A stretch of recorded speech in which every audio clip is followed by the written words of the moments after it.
ছিল ফেরাউনের যুগ, তখন মনে হতো ফেরাউনই সব। ও বলতো আনা রব্বুকুমুল আলা, আমি এই পৃথিবীর মহান রব, সে বলতো। এখন তার অস্তিত্ব আছে? ওই জাদুঘরে দেখবেন ওর সুটকিটা পড়ে আছে, দেহের আছে না?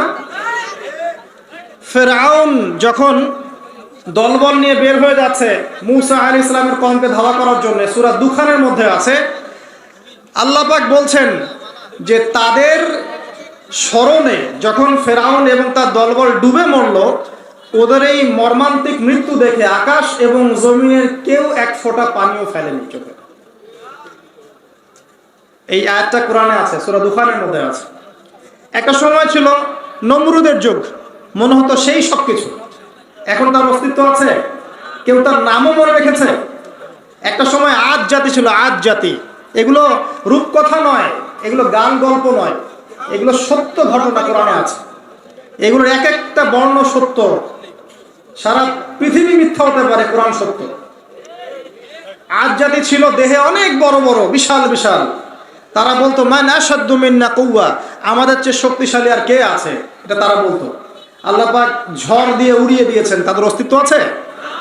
সময়ের ব্যাপার, দেখেন সময় বদলাচ্ছে, সব পরিবর্তন হয়ে যাচ্ছে। একটা ছিল সামুদ জাতি, সামুদ, এরাও ছিল অনেক বড় বড়, তাল গাছের সমান লম্বা লম্বা। পাহাড় কেটে কেটে বাড়ি নির্মাণ করতো, পাহাড় কেটে বাড়ি নির্মাণ করতো। ওদের অস্তিত্ব আছে? আল্লাহ পাক বজ্রপাত দিয়ে ধ্বংস করে দিয়েছেন। নবী সাল্লাল্লাহু আলাইহি ওয়াসাল্লাম বলেছেন, আমি আমার উম্মতের মধ্যে ভয় পাই কয়েকটা বিষয়। এক নাম্বার ভয় পাই আমার উম্মত রিয়া করবে, রিয়া, লোক দেখানো আমল করবে। দুই নাম্বার ভয় পাই আমার উম্মত মূর্তি পূজারীদের সাথে মিশে যাবে, আমার উম্মত মূর্তি পূজা করবে। নবী সাল্লাল্লাহু আলাইহি ওয়াসাল্লাম বলেছেন এই কথা, হাদিসে আছে, দেখে নিয়েন। এবং দিন দিন এটা বাড়ছে।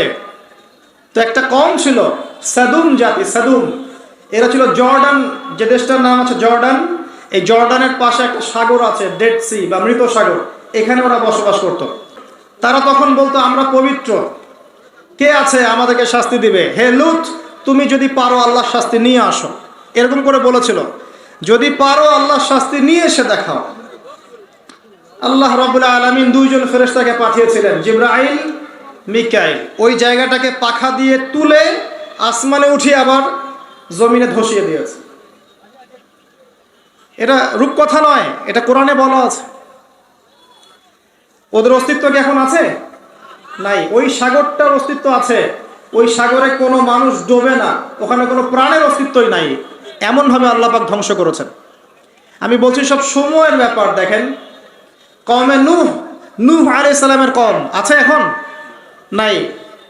আদ, সামুদ, মাদিয়ান, শুআয়ব আলাইহিস সালামের কওম মানুষকে ঠকাতো, ছিনতাই করত, মাপে কম দিত এবং মানুষকে খুব বেশি বেশি পেটাতো, মানুষকে মারতো, খুব কঠিনভাবে মারতো। এখন কিন্তু এই সুন্নত চলছে, মানুষকে কঠিনভাবে মারা হয়।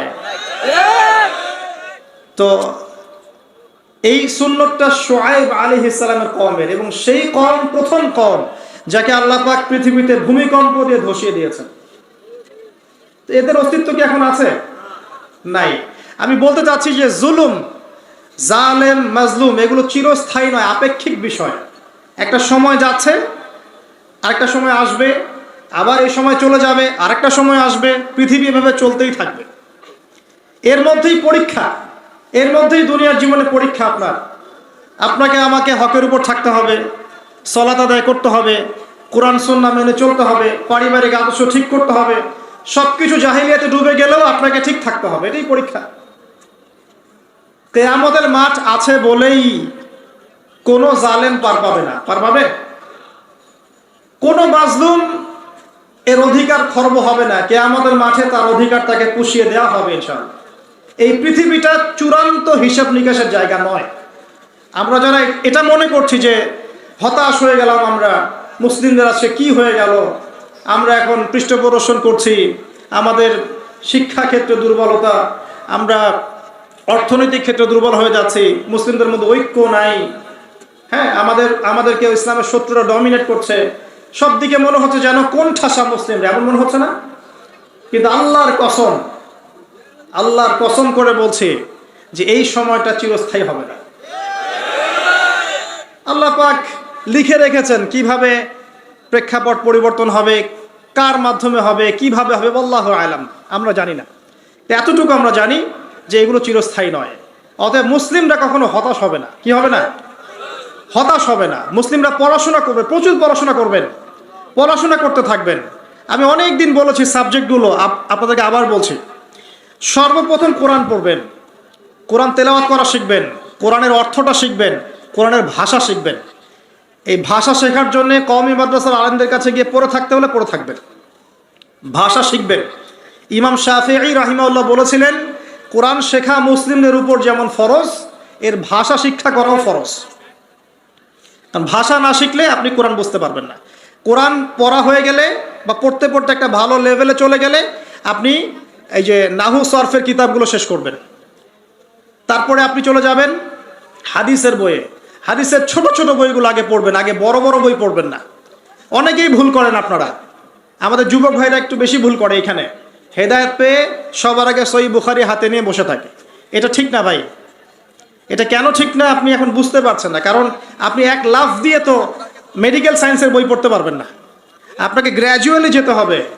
প্রথমে আপনি পড়বেন হাদিসে আরবাইন, এরপরে পড়বেন আপনি রিয়াদুস সালেহিন, বুলুগুল মারাম মিন আদিল্লাতিল আহকাম, মিশকাতুল মাসাবিহ, এই টাইপের বইগুলো আগে পড়বেন। তারপর আস্তে আস্তে আপনি যাবেন আবু দাউদ, তিরমিজি, নাসাই, পরে যাবেন বুখারী মুসলিমে। একটা সিস্টেম তো আছে, নাকি হঠাৎ করে লাফ দিয়ে আপনি একদম অনার্সে ভর্তি হয়ে যাবেন? হবেন? এটা কি হয় কখনো? তো এভাবেই এই যে ফয়জুল কালাম, আপনার মুনতাখাব হাদিস, এই টাইপের বইগুলো আগে পড়বেন, পরে আপনি বড় বড় বইগুলো পড়বেন। হাদিসের বই পড়া শেষ, ইতিহাসের বই পড়বেন, ইসলামের হিস্ট্রি সব বইগুলো পড়বেন। আবু বকর সিদ্দিক রাদিয়াল্লাহু আনহুর খেলাফত থেকে শুরু করে একদম ওমর, ওসমান, আলী, তারপর উমাইয়া খেলাফত, তারপরে আব্বাসীয় খেলাফত, তারপরে আপনার ফাতেমি সাম্রাজ্য, তারপরে আপনার এদিকে এই যে আপনার মামলুকদের শাসন, কর্ডোভার ইসলামিক শাসন, ওসমানীয় খেলাফত, এই পুরো বিষয়গুলো আপনাকে পড়তে হবে। একদম এই যে 1915 সাল পর্যন্ত বা 1921 সাল পর্যন্ত যে হিস্ট্রিটা আছে, এই 1400 বছরের ইতিহাস আপনাকে জানতে হবে। যে জাতি তাদের ইতিহাস জানে না, তারা হীনমন্যতায় ভোগে। আমরা জানি না তো আমরা কাদের সন্তান জানেন? ইতিহাস পড়েন, দেখবেন ইতিহাসের পাতায় পাতায় লেখা আছে যে মুসলিমরাই এই বিশ্বকে শাসন করেছে। হিস্ট্রির পাতায় পাতায় লেখা আছে। এখন এই কথাটা কারো মাথায় নাই, এটাই বাস্তব। অতএব ইতিহাস পড়তে হবে আপনাকে। ইতিহাসের পরে আপনি পড়বেন ফিকহ। ফিকহ মানে হচ্ছে গভীর জ্ঞান। ফিকহের যে ক্লাসিক্যাল বইগুলো আছে, হানাফি মাযহাবের, অন্যান্য মাযহাবের, এইগুলো আপনি পড়বেন। এখানে আপনি সাম্প্রদায়িক হবেন না, জ্ঞানটাকে উদার করবেন, মৌমাছির মতো হয়ে যাবেন। যেখানে জ্ঞান সেখানে চলে যাবেন, যেখানে জ্ঞান সেখানে যাবেন। এমন করবেন না যে আপনি একজন আলেমকে ফলো করেন, তারই বক্তব্য শুনবো, তারই বই পড়বো, অন্য কারো বই পড়বো না, বক্তব্য শুনবো না, এমনটা করবেন না। কাজ যারা করেছে এরা ওই 7 কানার হাতি দেখার মতো অবস্থা হয়েছে। কথা বুঝতে পারছেন না? একটা হাতির, কেউ বলছে হাতিটা খাম্বার মতো, কেউ বলছে পাখার মতো, কুলার মতো ইত্যাদি। এক একজন এক একটা অংশ পেয়েছে। ইসলাম একটা প্রশস্ত বিষয়, এই জন্য ফিকহের প্রশস্ত বিষয়গুলো পড়বেন। তখন দেখবেন যে আমলগুলো করা হচ্ছে, আপনারটার যেমন দলিল আছে ওই ভাইয়েরটারও দলিল আছে। কথা বুঝতে পারছেন না? তখন দেখবেন যে ওই ইখতিলাফি মাসআলাগুলোকে নিয়ে আর মসজিদ ভাগ হবে না ইনশাআল্লাহ। কেন ভাগ হয়? কারণ আমরা ফিকহের গভীর জ্ঞান জানি না। মনে করে আমি যেটা করছি এটাই সহিহ, বাকিরা যেটা করছে ওটা ভুল, জাল জয়ীফ। জাল জয়ীফের আপনি কি বোঝেন? আপনি কি মুহাদ্দিস? আপনি বড়জোর বলতে পারেন হাদিসটাকে অমুক মুহাদ্দিস জাল বলেছেন, এটা বলতে পারেন আপনি। যাই হোক, এখানে অহংকার প্রদর্শন করা ঠিক হবে না। ফিকহের ক্ষেত্রে উদার হয়ে যাবেন, কারণ আমরা মুসলিমরা সবাই ভাই ভাই, আমরা সবাই ভাই ভাই। আমাদের মধ্যে কিছু বিষয়ে ইখতিলাফ থাকতে পারে, এবং এটা ছিল, আছে এবং থাকবে। এর মানে এই নয় যে আমি একমাত্র জান্নাতের সার্টিফিকেট প্রাপ্ত আর তারা সবাই বাতিল ফেরকা, এমন নয় বিষয়টা। সবার মাঝেই কল্যাণকর অনেক বিষয় আছে, আপনি কল্যাণটা নিয়ে নেন, অকল্যাণকর বিষয়গুলো ছেড়ে দেন, ব্যাস, সিম্পল। কারণ এখন মুসলিমদের ঐক্যটা অনেক বেশি দরকার। যদি মুসলিমদের ঐক্য থাকতো আজকে এই দুর্দশা হয়তো হতো না। ঐক্য নাই, কোনো বেজ নাই, সবাই তো এখন কামড় দিবেই। এর জন্য আমরাই দায়ী, অন্যকে দায়ী করার দরকার নাই তো। দোষ তো আমার, দোষ তো আপনার, আপনি আমি তো এক হই নাই, তো মানুষের দিকে আঙ্গুল তোলার দরকার নাই তো। পরিস্থিতি আরো খারাপ হবে, এবং খারাপ হলে আমরা অবাক হব না। মায়ের যদি আরো বেশি খাওয়া হয় আরো অবাক হওয়ার কিছু নাই, কারণ এটা খাওয়ার যোগ্যতা অর্জন করে ফেলেছি আমরা এখন। আগে নিজেদের ভুলগুলো শুধরাই, তারপরে দেখবেন ইনশাআল্লাহ তাআলা আল্লাহ পাক কবুল করলে আল্লাহ পাক এমন জায়গায় মুসলিমদেরকে নিয়ে যাবেন যখন তাদের দিকে কেউ আঙ্গুল তুলতে পারবে না ইনশাআল্লাহ। কিন্তু নিজের ঘরগুলো আগে ঠিক করেন, ঈমান ঠিক করেন, আকীদা ঠিক করেন, আমল ঠিক করেন, পরিবার ঠিক করেন, রিজিক ঠিক করেন, ইউনিটি ঠিক করেন, দেখবেন আস্তে আস্তে আস্তে মুসলিমরা এগিয়ে যাবে ইনশাআল্লাহ। একবারে কোনো কিছু হয় না, কখনো রাতারাতি কোনো কিছু পরিবর্তন হয় না। আমার কথায় কষ্ট পাচ্ছেন? আমি একটু প্র্যাকটিক্যাল কথা বলি আর কি। এটাই প্র্যাকটিক্যাল বিষয় আমার কাছে মনে হয় যে প্রথমত আমাদের মধ্যে ত্রুটি আছে, আমাদের মধ্যে ল্যাকিংস আছে, আমাদের মধ্যে ত্রুটি আছে, দোষ আছে। এগুলোকে আমাদেরকে সলভ করতে হবে, তারপরে আমরা সামনে আগাতে পারবো। আর যদি দোষগুলো আরও বাড়তে থাকে ডে বাই ডে, তাহলে আমাদের অধঃপতনও বাড়তে থাকে, কেউ ঠেকাতে পারবে না। এই যে বললেন কতজন কোরআনের জন্য জীবন দিতে চান, বলেন সবাই চাই। জিজ্ঞাসা করলাম কতজন পড়তে জানেন কোরআন, দেখলেন হাত নাই, 10টা হাত উপরে। কিভাবে হবে? আমাকে বলেন কিভাবে সম্ভব? সাহাবায়ে কেরাম রাদিয়াল্লাহু আনহুম কি এমন ছিলেন যে সাহাবীদের হাতে আল্লাহ পাক ইসলামের বিজয় দিয়েছিলেন? তারা কি এমন ছিলেন আমাদের মতো কোরআন পড়তে জানতেন না, অর্থ বুঝতেন না, এরকম ছিলেন? আমল করতেন না, নামাজও পড়তেন, সুদও খাইতেন, এমন ছিলেন? বছর বছর হজ উমরা করতো, ঘুষও খাইতো, এমন ছিল? বা ব্যক্তিগত জীবনে খুব ইমানদার, অর্থনীতি জীবনে ইমান নাই, এমন ছিল? ছিল না। তারা পরিপূর্ণভাবে ইসলাম পালন করার চেষ্টা করতেন। এটাই আমাদের করা উচিত প্রথমত। এটা আমার প্রথম নসিহত।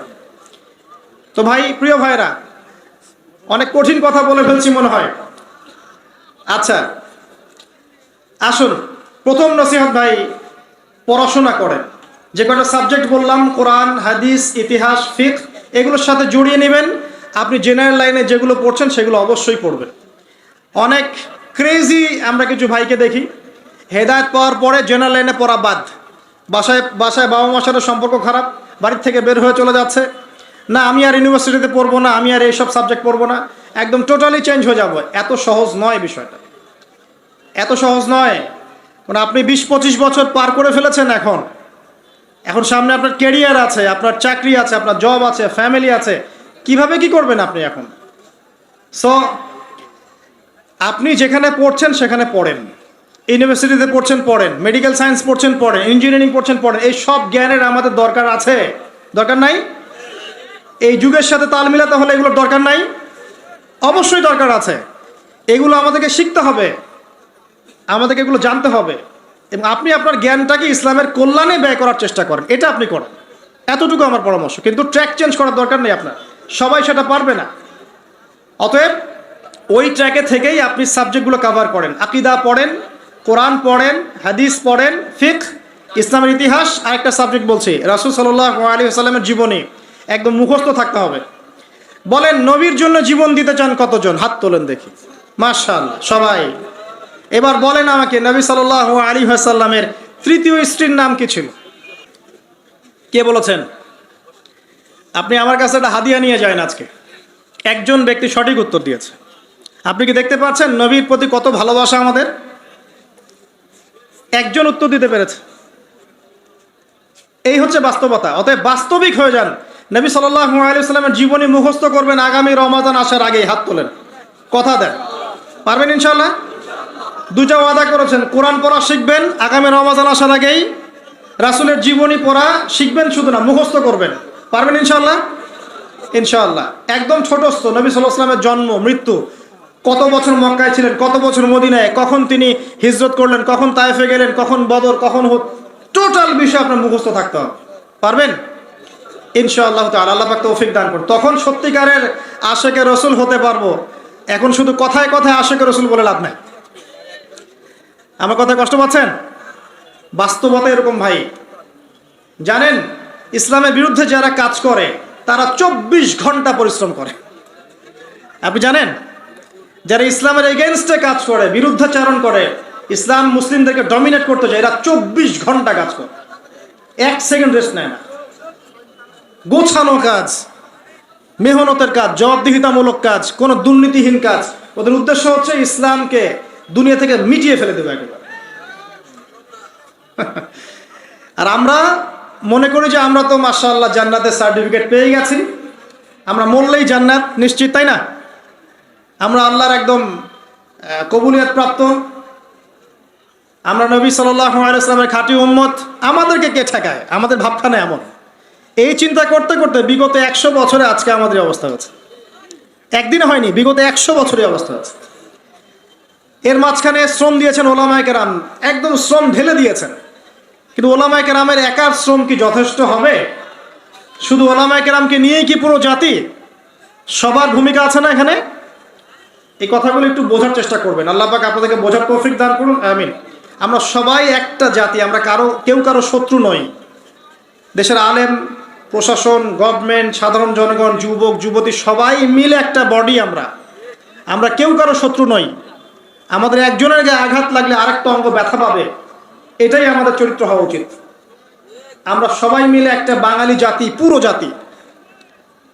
আমরা কি জাতির অংশ নই? আল্লাহ পাক আমাদেরকে বোঝার তৌফিক দান করুন।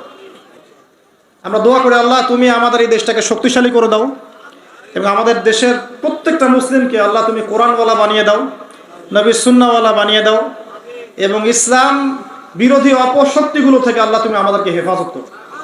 আমাদের মধ্যে ইউনিটি দান করো, ঐক্য দান করো, হৃদ্যতা, ভালোবাসা দান করো, এবং স্বচ্ছতা, অনেস্টি দান করো, সততা দান করো। আল্লাহ পাক কবুল করুন, আমিন। আসুন, এই সাবজেক্টগুলো পড়বেন। আজকে শুধু এতটুকু বলছি আপনাদেরকে যে কোরআনকে সবচেয়ে বেশি গুরুত্ব দিবেন। আমি একটা সূরা আপনাদেরকে আজকে শেখাচ্ছি, এইভাবে প্রতিটা সূরা পড়ার চেষ্টা করবেন। পারবেন ইনশাআল্লাহ? অল্প একটু সময় নিচ্ছি আমি। সূরা আসর, 103 নম্বর সূরা। আসর শব্দের অর্থ কি? সময়। সূরা শব্দের অর্থ কি? উঁচু স্থান। সূরা মানে কি? উঁচু স্থান বা চূড়া। পাহাড়ের উপরে উঠলে দূর পর্যন্ত দেখা যায় না? একটা পাহাড়ের উপরে উঠবেন, দেখবেন দূর পর্যন্ত দেখা যায় না? সূরা হচ্ছে একটা চূড়া। একটা সূরার উপরে উঠবেন, দেখবেন দূর পর্যন্ত আপনি দেখতে পাচ্ছেন। যেমন সূরা নিসা। সূরা নিসা মানে হচ্ছে মহিলাদের সূরা, মেয়েদের সূরা। তো এই সূরা যদি আপনি ভালো করে পড়েন, এর উপরে ওঠেন, আপনি দেখতে পাবেন সত্যিকারের মেয়েদের অধিকার কোথায় আছে। বুঝতে পারছেন? সূরা নূর মানে আলোর সূরা। আপনি সূরা নূরের উপরে ওঠেন, দেখবেন কোথায় আলো আছে, কোথায় সত্যিকারের আলো আছে। এখন তো এমন যুগ চলছে যে অন্ধকারের পথযাত্রী যারা, এরা আমাদেরকে আলোর সংজ্ঞা শিখায়। এখন যারা অন্ধকারের পথে হাঁটছে, এরাই আলোর ডেফিনেশন শিখায় আমাদেরকে। এটা আলো, এটাই কল্যাণ, এটাই মুক্তি। নাউজুবিল্লাহ। এরকম এক একটা সূরা এক একটা চূড়া। যাই হোক, সূরা আসর মানে সময়ের চূড়া। আপনি সময়ের ঊর্ধ্বে চলে যাবেন, যে প্রত্যেক যুগে যুগেই এই সূরার মধ্যে যে 4টা হেদায়েত আছে, এর উপরে যারা আমল করতে পারবে ইনশাআল্লাহ তারা জান্নাতে চলে যাবে ইনশাআল্লাহ, প্রত্যেক যুগে। আসুন পড়বেন এভাবে। সূরা আসর, সূরাতুল মাক্কিয়া। সূরা আসর মাক্কি সূরা, আয়াত নং 3। কয়টা আয়াত আছে? 3টা।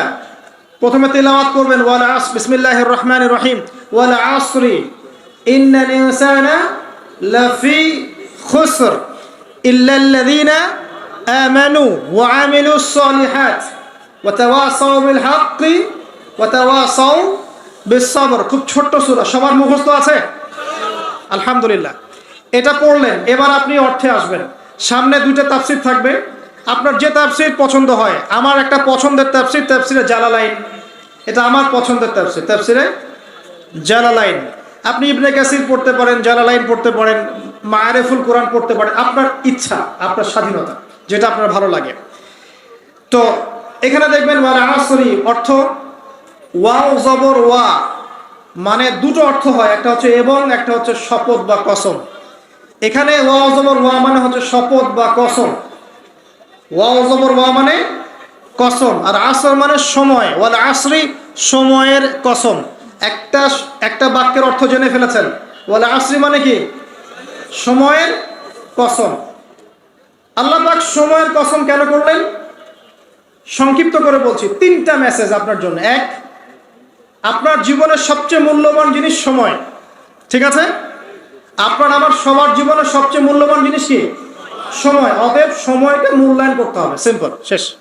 একটা মেসেজ পেয়েছেন, ওয়াল আসরির মধ্যে একটা মেসেজ পেলেন, সময়কে মূল্যায়ন করতে হবে। সময়কে মূল্যায়ন করার সবচেয়ে সেরা উপায় হচ্ছে দিন রাত 24 ঘন্টাকে নবী সাল্লাল্লাহু আলাইহি ওয়াসাল্লামের সুন্নত দিয়ে সাজাবেন। পারবেন?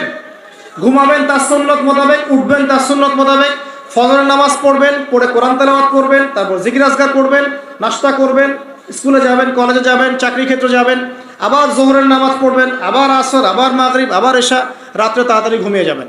এই যে 24 ঘন্টা ওয়াল আসরি, সময়কে আপনি মূল্যায়ন করলেন, এতে আপনি ইত্তেবায়ে সুন্নতের নেকিও পেলেন। যে ব্যক্তি নবী সাল্লাল্লাহু আলাইহি ওয়াসাল্লামের সুন্নাহর অনুসরণ করবে, ইনশাআল্লাহ তার সাথে সে কিয়ামতের মাঠে থাকবে। ইনশাআল্লাহ তার হাতে সে হাউজে কাউসারের পানি পান করবে। ইনশাআল্লাহ তার জন্য নবী সাল্লাল্লাহু আলাইহি ওয়াসাল্লাম সুপারিশ করবেন ইনশাআল্লাহ তাআলা। আল্লাহ পাক আমাদের সবার তাকদিরে নবী সাল্লাল্লাহু আলাইহি ওয়াসাল্লামের সুপারিশ নসিব করুন, আমিন। হাউজে কাউসারের পানি নসিব করুন, আমিন। এবং আমাদের সবাইকে আল্লাহ পাক তার সুন্নাহ মতো চলার তৌফিক দান করুন, আমিন। একটা মেসেজ। 2 নম্বর মেসেজ, একটু অতীতকালের দিকে তাকান, আপনি সময়ের দিকে তাকান। প্রত্যেক যুগে যুগে দেখবেন একটা বিষয় কমন, যারাই আল্লাহ এবং তার রাসূলের বিরুদ্ধাচারণ করেছে, হোক সেটা নমরুদ বা ফেরাউন বা আদ বা সামুদ বা শুআইব, যেই হোক না কেন, আল্লাহ পাক তাদের শেকড় উপড়ে ফেলে দিয়েছে। একই সুন্নত আপনাকে আল্লাহ পাক সময় দেখতে বলছেন, ইতিহাস দেখো, ওয়াল আসরি, সময়ের কসম। আর প্রত্যেক যুগে যুগে যারাই আল্লাহ এবং তার রাসূলের আনুগত্য করেছে, মাথা পেতে নিয়েছে অবনত চিত্তে, তর্ক করেনি, বাকবিতণ্ডা করেনি, সামি'না ওয়া আতা'না, শুনলাম মানলাম, আল্লাহ পাক তাদের প্রত্যেককে দুনিয়াতেও হেফাজত করেছেন, পরকালেও জান্নাত দিয়েছেন। একই সুন্নাত। এটা আপনার ওয়াল আসরির মধ্যে শিক্ষা। আরেকটা শিক্ষা আছে, এটা এই যুগের জন্য প্রযোজ্য, যেটা আমার ইস্তেহাদ, আমি ভুলও হতে পারি, সঠিকও হতে পারি, ভুল হলে আমার পক্ষ থেকে, সঠিক হলে আল্লাহর পক্ষ থেকে। সেটা হচ্ছে শেষ জামানার মানুষ যারা আছে, আমরা নবী সাল্লাল্লাহু আলাইহি ওয়াসাল্লামের উম্মত সবাই শেষ জামানার মানুষ, যেখানে শেষ জামানার আলামতগুলো স্পষ্ট। এটা নিয়ে আমি এখন লেকচার দিতে যাচ্ছি না, আমি অনেক কথা বলেছি এগুলো নিয়ে। শেষ জামানার আলামত যেগুলো স্পষ্ট আলামত, যারা আমরা শেষ জামানায় বাস করছি, তাদের জন্যে ক্ষতি সবচেয়ে বেশি অপেক্ষা করছে। কিরকম? আমাদের চতুর্দিকে ফিতনা, আপনার ধর্মের মধ্যে ফিতনা, পরিবারে ফিতনা, অর্থনীতিতে ফিতনা, আপনার বিশ্বে ফিতনা, সমাজে ফিতনা, ফিতনা ফিতনা, চতুর্দিকে ফিতনা। আপনি দেখবেন, চোখ কান খোলা রেখে দেখেন, চতুর্দিকে ফিতনা। তো শেষ জামানার মানুষ আমরা যারা আছি, এদের জন্য সবচেয়ে বেশি সতর্ক থাকতে হবে। ওয়াল আসরি, সময়ের কসম। এটা বলে আল্লাহ পাক বলতে চাচ্ছেন, ইন্নাল ইনসানা লাফি খুসর, নিশ্চয়ই মানুষ অবশ্যই ক্ষতির মধ্যে আছে। ডাবল তাকিদ আছে এখানে, ইন্নাও আছে, লাফিও আছে। তো নিশ্চয়ই মানুষ অবশ্যই ক্ষতির মধ্যে, বা নিশ্চয়ই মানুষ ক্ষতিগ্রস্ত। মানুষ কিভাবে ক্ষতিগ্রস্ত? আপনার জন্য আমি সহজ করে দিয়েছি। মানুষ 2 ভাবে ক্ষতির মধ্যে আছে। কয়ভাবে? 2 ভাবে। 1, ইহকালে মানুষ ক্ষতির মধ্যে আছে, আর 2, পরকালে মানুষ ক্ষতির মধ্যে আছে। ইহকালে কেমন ক্ষতির মধ্যে আছে?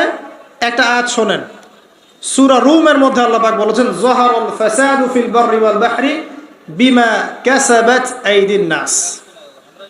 জলে এবং স্থলে যত বিপর্যয় ছড়িয়ে পড়েছে, এগুলো মানুষের হাতের কামাই। এগুলো কি? মানুষের। আল্লাহ পাক বলছেন, জলে এবং স্থলে যত বিপর্যয় ছড়িয়ে পড়েছে, এগুলো মানুষের হাতের কামাই। পরিবেশকে দূষিত করেছে কারা? জিনজাতি না বাঘ ভাল্লুক? বলেন। ওই যে মেরু অঞ্চলের বরফ যে গলে যাচ্ছে, এবং এই যে সমুদ্রের উচ্চতা বাড়ছে, আস্তে আস্তে বলা হচ্ছে বাংলাদেশের মতো নিম্ন যে দেশগুলো আছে, এটার বড় অংশ ডুবেও যেতে পারে, আল্লাহ না করুক। এটার জন্য কে দায়ী? এই যে কার্বন মনোঅক্সাইড গ্যাসের মাত্রা যে বাড়ছে বায়ুমণ্ডলে, কে দায়ী? মিলস অ্যান্ড ফ্যাক্টরিজ, এগুলো দিয়ে যে আমরা বাতাসের উষ্ণতা বাড়িয়েছে, কে দায়ী এগুলোর জন্য? গরু ছাগল। সুদভিত্তিক অর্থনীতি, এটার জন্য কে দায়ী? যার কারণে গরিবরা গরিব হচ্ছে, ধনীরা ধনী হচ্ছে, কে দায়ী? জিনজাতি। পরিবার যে ফাসাদগুলো, যে পরকিয়া, আপনার বেশি বেশি জেনা, ব্যভিচার, যুব সমাজের সমস্যা, যে মাদক, এই যে টিকটক, এই যে পাবজি, এই যে আপনার ছিনতাই, কিশোর গ্যাং, এগুলোর জন্য কারা দায়ী? জিনজাতি না গরু ছাগল? একটা একটা করে বলে শেষ করতে পারবো না, আমার সময় খুব কম। বলছি, যত সমস্যা দেখবেন, পারিবারিক বলেন, সোশ্যাল বলেন, যুবকদের সমস্যা বলেন, ভৌগোলিক সমস্যা বলেন, ভূরাজনৈতিক প্রেক্ষাপট বলেন, বিশ্ব দাঁড়িয়ে আছে একটা পারমাণবিক যুদ্ধের সামনে, প্রতিটা প্রবলেমসের পিছনে কিন্তু মানুষ কাজ করছে। কারা কাজ করছে? এটা আল্লাহ বলছেন যাহারাল ফাসাদ ফিল বাররি ওয়াল বাহরি বিমা কাসাবাত আইদিন নাস। এটা দুনিয়ার ক্ষতি। আর পরকালের ক্ষতি কি? মানুষ নিশ্চিন্তে নাক ডেকে ঘুমাচ্ছে, কিন্তু মানুষের সামনে অপেক্ষা করছে মালাকুল মউত, মৃত্যুর ফেরেশতা। ভাই, আমরা সবাই মারা যাব, এই কথাটা কি আপনারা বিশ্বাস করেন? এই কথা যে বিশ্বাস করে যে পৃথিবীতে সে চিরস্থায়ী নয়, চিরদিন থাকতে আসে নাই, সে কি পৃথিবীতে উদ্ধত আচরণ করতে পারে?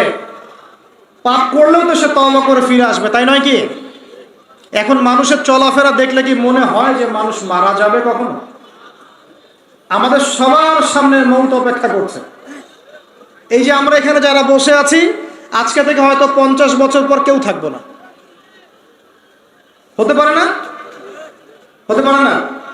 50 বছর অনেক বেশি বলেছি আমি, দেখেন না সামনে কি হয়। 100 বছর পর এখন পৃথিবীতে যারা বেঁচে আছে, এখন 100 বছর পর এর কেউ বেঁচে থাকবে না। প্রত্যেক 100 বছরে জেনারেশন চেঞ্জ হয়ে যায়, জানেন তো? মানুষের চরণ করবে না, মৌতের কোনো ফিকির নেই মানুষের। আল্লাহর সামনে দাঁড়াতে হবে, জবাব দিতে হবে, এই চিন্তা মানুষের মধ্যে নাই। সারাদিন দুনিয়া নিয়ে মানুষ ব্যস্ত হয়ে আছে। আল্লাহ পাক হেফাজত করুন আমাদেরকে। তো পরকালের ক্ষতি দেখেন, মানুষের সামনে অপেক্ষা করছে মৌত, মানুষের সামনে অপেক্ষা করছে কবর। কবর যেখানে কেউ যাবে না, আপনি আমি কেউ না, মানে কেউ কারো কবরে যাব না, কেউ কারো কবরে না। চিন্তা করতে পারেন যে আমাদেরকে একা একা কবরে যেতে হবে, সেখানে 2 জন ফেরেশতার সম্মুখীন হয়ে সওয়াল জবাব দিতে হবে, কেউ পার পাবে না। একজন সাহাবীর নাম ছিল সাদ বিন মুয়াজ রাদিয়াল্লাহু আনহু, নাম শুনেছেন? কোন যুদ্ধে শহীদ হয়েছেন কে বলতে পারবেন? 500 টাকা পুরস্কার দিব, বলেন। তুমি আমাকে 500 দিবা, ভুল করেছো উত্তর। উল্টা তুমি দিবা আমাকে 500। খন্দকের যুদ্ধ, কোন যুদ্ধ? খন্দকের যুদ্ধ। এই যুদ্ধে তিনি শহীদ হয়েছেন। হাতের মধ্যে একটা তীর এসে লেগেছিল, এখান থেকে রক্তটা ছিঁড়ে গিয়েছিল। রক্ত পড়তে পড়তে পড়তে এভাবে তার ইন্তেকাল হয়ে যায়। এবং নবী সাল্লাল্লাহু আলাইহি ওয়াসাল্লামের অত্যন্ত প্রিয় ভাজন সাহাবী ছিলেন সাদ বিন মুয়াজ রাদিয়াল্লাহু আনহু, আনসারী সাহাবী। তিনি যখন মারা গেছেন, শহীদ হয়েছেন, নবী সাল্লাল্লাহু আলাইহি ওয়াসাল্লাম বলছেন আল্লাহ পাকের আরশ কেঁপে উঠেছিল। তার মৃত্যুতে আল্লাহর আরশ কেঁপে উঠেছিল, সুবহানাল্লাহ। এবং 70,000 ফেরেশতা তার জানাজার নামাজে শরীক হয়েছিল। নিঃসন্দেহে তিনি জান্নাতি, তাই নয় কি? এই সাহাবীর কবরেও কবর তাকে চাপা দিয়েছিল। আপনি কি বুঝতে পারছেন ভাই? আমার ভাষা নাই, আমি কিভাবে বোঝাবো। এই সাহাবীর কবরেও কবর স্বাভাবিক একটা চাপা সবাইকে দিবে, এটা দিয়েছিল। অতএব মানুষের সামনে অপেক্ষা করছে মৌত এবং কবর, তারপরে সওয়াল জবাব। হয় কবর হবে জাহান্নাম, না হলে জান্নাত। এরপরে উঠতে হবে কিয়ামতের মাঠে। এই যে মিজান, পুলসিরাত, আমল নামা ছুড়ে দেওয়া হবে, পুলসিরাত পার হতে হবে, জান্নাত জাহান্নাম, এই যে ফয়সালাগুলো কাদের জন্য অপেক্ষা করছে বলেন তো? আল্লাহ পাক বলছেন নিশ্চয়ই মানুষ ক্ষতির মধ্যে আছে। কারা তাহলে ক্ষতির মধ্যে আছে? আমরা ছাড়া।